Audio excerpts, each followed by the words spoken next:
He was 15. That was his only event that he swam in Sydney in 2000 and went on to become the Olympic champion, obviously, in 2004 and 2008. And very familiar with this setting and with this pool. Came here for 3 years, trained under his current coach, Bob Bowman, who succeeded the long-time and very successful coach, John Urbanchek, here at the University of Michigan. And now for the lane assignments, 200 meters butterfly for men. Mark Xu out of Chinese Taipei will be in lane 1. Wu Peng out of People's Republic of China in lane 2. And as mentioned, Michael Phelps will be in lane 3. 16 Olympic medals to his credit. 6 gold, 2 bronze in Athens, 8 golds in Beijing. Marcin Cieslak from Poland will be in lane 4. He was indeed the fastest qualifier. And 5th at the European Championships last summer, Pedro Oliveira from Portugal will be in lane 5. Actually, Michael Phelps was only the 3rd fastest qualifier this morning. Tyler Clary, 5th at the World Championships in 2009, will be in lane 6. And maybe the most famous athlete, save for a footballer or two, if you will, out of Tunisia, Ousmalouli, the reigning Olympic champion at 1,500 meters freestyle, and was very impressive in Indianapolis a couple of weeks ago. And Robert Margalis, 6'3", 29 years of age, out of Clearwater, Florida, will be in lane 8. You see Phelps, world champion in 01, 03, 07, 09. I didn't mention 05 because he didn't swim it in 2005.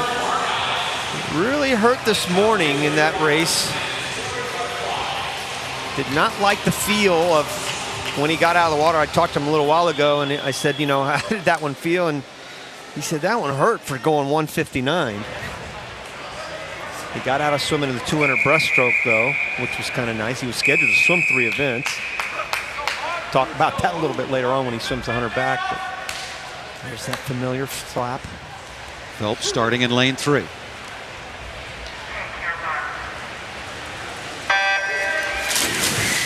Good start by Phelps in 3. He, has improved dramatically on that start. I think more so, he's never had a problem coming off the blocks. For him, it was always the reaction, his reaction time, and that's improved.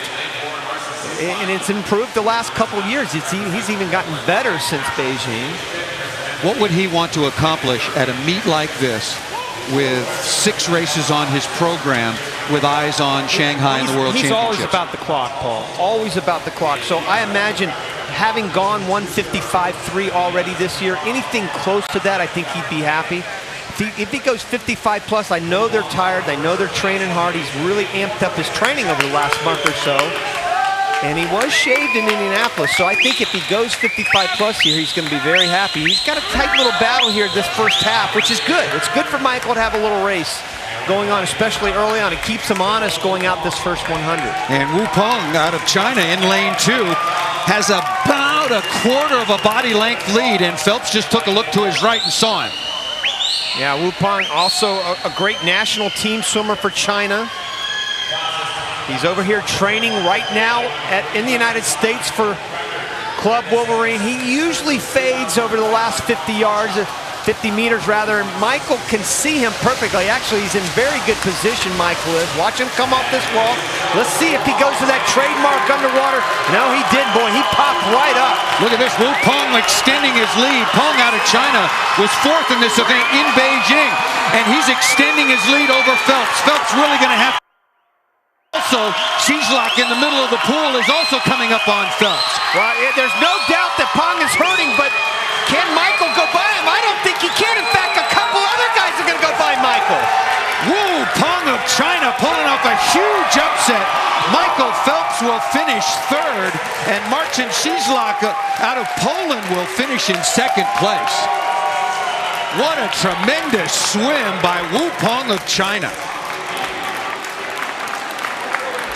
Well, I would say this was a huge upset. Remember, these guys are all in different aspects of their training. I know Coach Bob Bowman has these guys from North Baltimore really training hard, and people react off of training differently, and You know, you could just get a sense of Michael that first 100. He just didn't look sharp. Very good off the blocks, very crisp and clean coming in, and his entry into the water is nice. I like the way he came up and started swimming. He's got a great range of motion. He's incredibly flexible, but he just doesn't look like he's got the reach out front that he normally. He normally has that great driving forward, and it's leg driven most of the time. He's got no legs right here. His legs are really backed off, and he didn't hit his walls well. You can see him coming up real high. He's not traveling forward like he's normally doing. Not a big deal, though. Trust me, it's not a big deal. It really isn't. Not for Michael, for any of these other swimmers, for that matter. And look at this. There was so much going on in and around Michael Phelps. We lost track of Tyler Clary. He was up in lane 6. He got in for 3rd.